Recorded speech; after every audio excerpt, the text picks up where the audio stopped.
کسی کے ذہن میں کوئی سوال ہو تو کر لیں۔ تراویحوں میں ہاتھ میں موبائل لے کر قرآن سننا ٹھیک ہے؟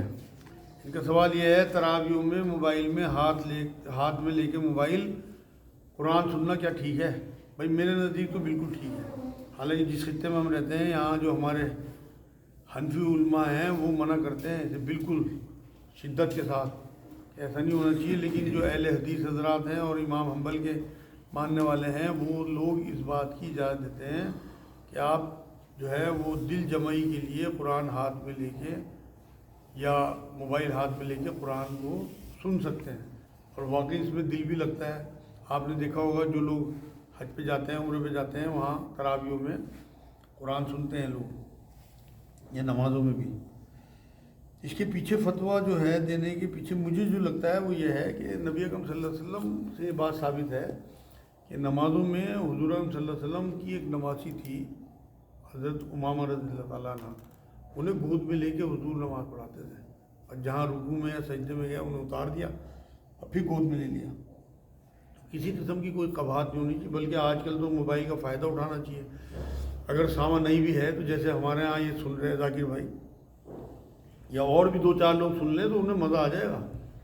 اور سب سے بڑی بات یہ ہے کہ اب تو مجھے پتہ نہیں، پہلے میں نے کافی سنی یہ بات کہ جو حافظ حضرات ہوتے ہیں ساما کی سیٹنگ ہوتی تھی، چھلانگ ماری تو ٹوکتا نہیں تھا ساما۔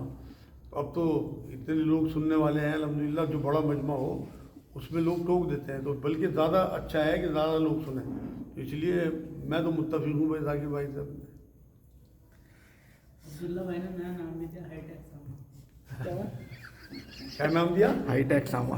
ہائی ٹیک ساما۔ اچھا بھائی، اب جو قرآن ہاتھ میں لے کے موبائل ہاتھ میں لے کے قرآن سنیں ان کا نام ہے ہائی ٹیک ساما۔ ایک بھائی کا سوال ہے کہ ان کا کام آن لائن کا ہے، 80% 90% کے قریب حلال ہے، مگر کچھ کام عورتوں کے ہیں، کیا کریں؟ ان کا سوال یہ ہے آن لائن کچھ کام کرتے ہیں، اس میں 80-90% حلال کام ہے، لیکن 10% 15% کوئی حرام، جیسے عورتوں کی تصویریں یا وہ کرنا اس پہ ایڈورٹیزمنٹ وغیرہ، تو وہ کیا حلال ہے؟ بھائی آپ ذرا سی مثال یہ سمجھ لو کہ آپ ایک ڈرم پانی کا بھر کے رکھ دو اور اس میں 2 بوندیں پیشاب کی ڈال دو تو وہ پورے ڈرم کو ختم کر دیتی ہیں۔ اس لیے میرے بھائی یہ کام چھوڑ دو۔ اللہ نے قرآن میں کہا کہ جو اللہ کا تقوی اختیار کرتے ہیں اللہ انہیں بے گمان راستوں سے روزی دیتا ہے۔ نبی نے بھی یہ بات فرمائی کہ جو اللہ پر توکل کرتے ہیں انہیں اللہ ایسے راستوں سے روزی دیتا ہے جو انہوں نے کبھی سوچے بھی نہیں ہوں گے۔ حدیث پاک میں بھی یہ بات آئی۔ تو اس لیے اگر آپ 90% کام حلال کر سکتے ہو، اس 10% کو چھوڑ کے پھر تو اسے جاری رکھو، ادروائز اسے چھوڑ دو۔ مرد کے لیے لوہے کی انگوٹھی پہننا ٹھیک ہے؟ ان کا سوال یہ ہے مرد کے لیے لوہے کی انگوٹھی پہننا ٹھیک ہے؟ ویسے تو ٹھیک ہے، لیکن اگر آج کل جیسے آستانوں سے یا کسی پیر کے ہاتھ سے انگوٹھی ملی گئی مدد کے لیے ہے، یہ سب جو ہے بدعت ہے، کیونکہ مدد صرف اللہ کر سکتا ہے اور انگوٹھی کوئی مدد نہیں کر سکتی۔ یہ بالکل تعویذوں جیسا معاملہ چل رہا ہے آج کل۔ بہت ہی لوگ آتے ہیں میرے پاس کہ انگوٹھی پورے ہاتھوں میں پہننے میں ہے کہ یہ فلاں پتھر ہے، یہ فلاں انگوٹھی ہے، یہ فلاں کچھ ہے۔ یہ انگوٹھی کیا کر لیں گی جو مدد اللہ کر سکتا ہے؟ بھائی میں نے تو آج تک نہ کوئی گھڑی، نہ انگوٹھی، نہ کوئی گلے میں چین، کچھ نہیں ڈالی الحمدللہ، اور اللہ نے سب کچھ دیا۔ اگر دبئی میں 30 روزے پورے کر لیے ہوں تو کیا انڈیا میں آ کر روزہ رکھنا ہوگا؟ اچھا، بڑا اچھا سوال ہے بھائی۔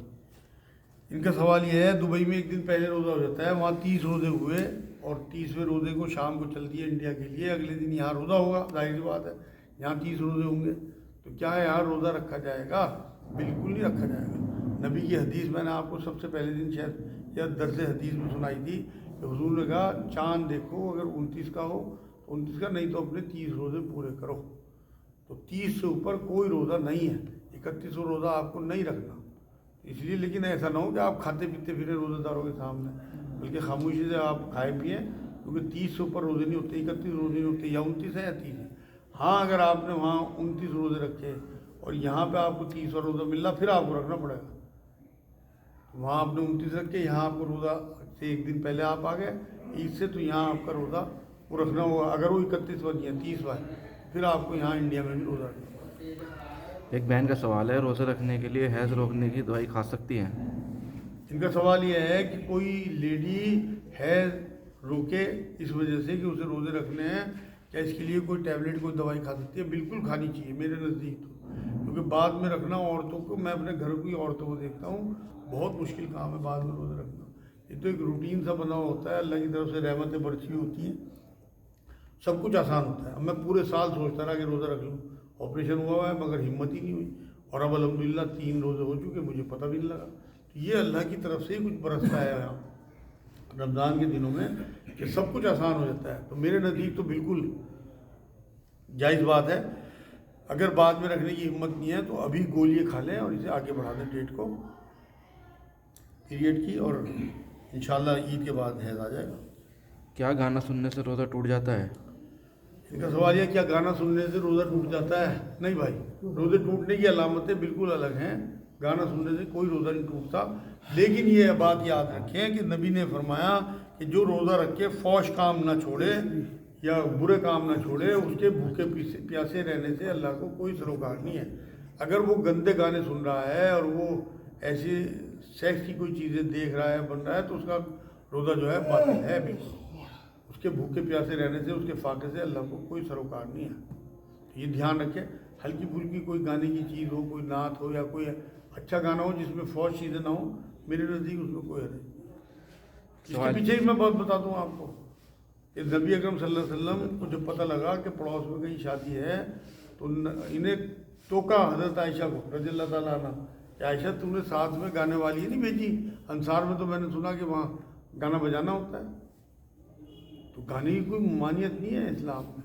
فوج گانے، فوج میوزک جس میں عورت کا خلط ملت ہو، جس میں الٹے سیدھے ڈانس ہوں، اور اگر ایسا نہیں ہے تو بالکل کوئی حرج نہیں.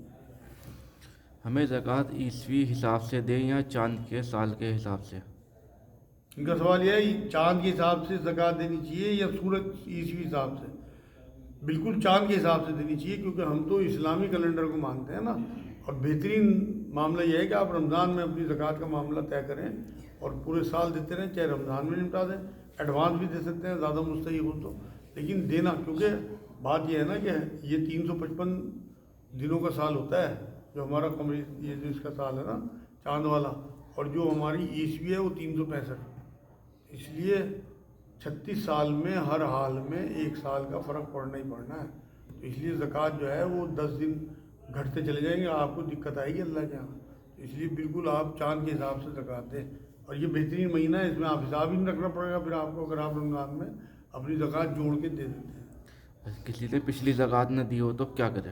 ان کا سوال یہ کسی نے پچھلی زکوٰۃ نہ دی ہو تو کیا کرے؟ بھائی توبہ کرے اللہ سے اور پچھلا حساب کتاب جوڑے کتنے سالوں کی زکوٰۃ نہیں تھی، اور اندازے سے کچھ بڑھا کے زکوٰۃ دے اگر حیثیت ہے.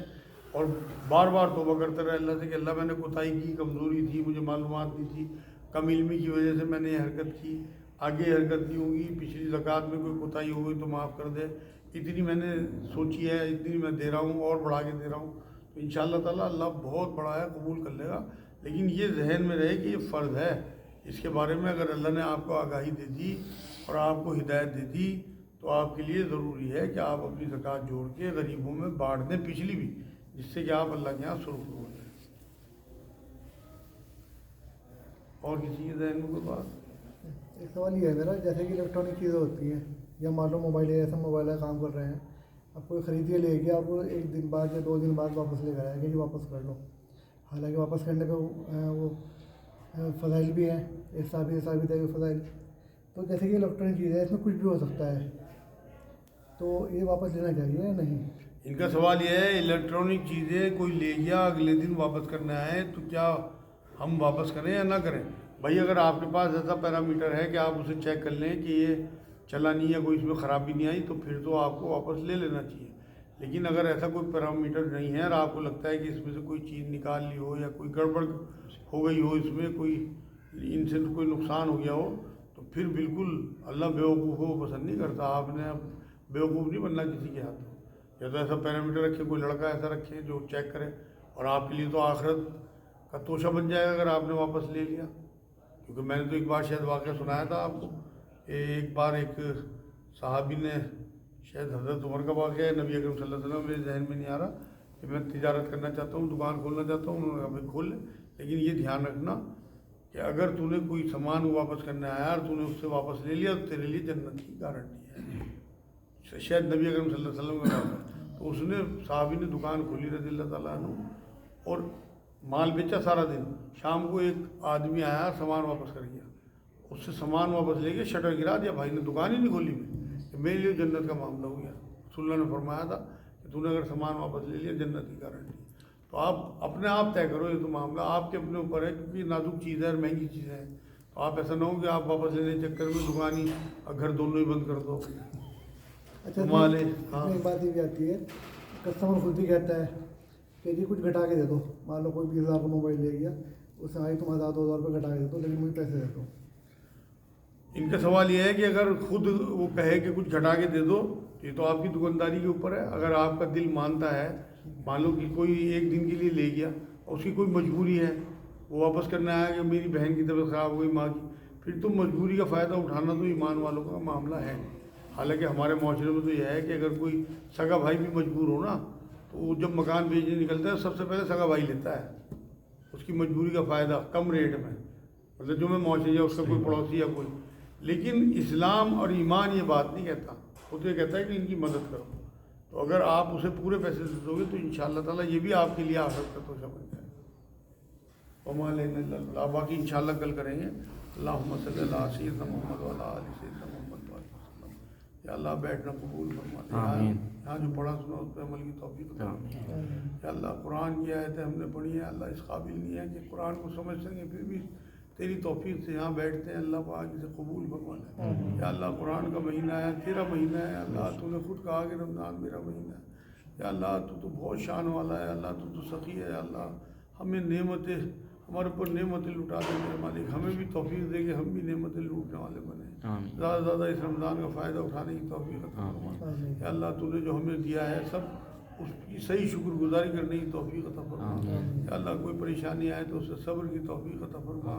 یا اللہ پاک ہمارا بیٹھنا قبول فرما لے. ایمان والی آسان زندگی ایمان والی آسان موت عطا فرما. یا اللہ پاک قرآن کی دین کی صحیح سمجھ عطا فرما. یا اللہ زیادہ سے زیادہ اس رحمت کے مہینے میں رحمت بننے کی توفیق عطا فرما. یا اللہ لوگوں کے کام آنے کی توفیق عطا فرما. یا اللہ جو بے روزگار ہیں ان کے روزگار کی انتظام فرما. یا اللہ جو بیمار ہیں ان کی بیماریوں کو دور فرما. یا اللہ پاک جو قرضدار ہیں ان کے قرضے اتارنے کی سبیل بنا. یا اللہ پاک جو بچی بیٹھی جن کے رشتے نہیں ہوتے ان کے رشتے کرا دے. یا اللہ جو بے اولاد ہیں انہیں اولاد سے نواز دے. یا اللہ جن کے لڑکے نہیں ہیں انہیں لڑکوں سے نواز دے. جن کی لڑکی نہیں ہے انہیں لڑکیوں سے نواز دے. یا اللہ پاک سب کا بھلا فرما. یا اللہ جہاں جہاں مسلمان جہاں جہاں انسان پریشان ہیں اللہ ان کی پریشانیوں کو دور فرما. فلسطین میں اس ٹائم رمضان میں پتہ نہیں کس طرح سے لوگ کس طرح روزے رکھ رہے ہوں گے کس طرح سحری کر رہے ہوں گے. یا اللہ تم نے ہمیں ساری نعمتیں دی. یا اللہ ان تک بھی نعمتیں پہنچنے کا انتظام فرما. یا اللہ ان کے روزوں کو قبول فرما. یا اللہ انہیں ہمت عطا فرما. یا اللہ ہمیں بھی کسی طرح سے ایسا سبب بنا دے کہ ہم بھی ان کی مدد کر سکیں. یا اللہ سوائے دعائیں کوئی ہمارے پاس کچھ نہیں ہے. اللہ ان کے لیے جو بھی ہم دعائیں کر رہے ہیں انہیں قبول فرما لے. اللہ ہمیں بھی ہمت دے کہ ہم جہاد میں کام آ سکیں. اللہ پاک ہماری دعاؤں کو قبول فرما لے. سبحان ربک رب العزت عما یصفون وسلام علی المرسلین.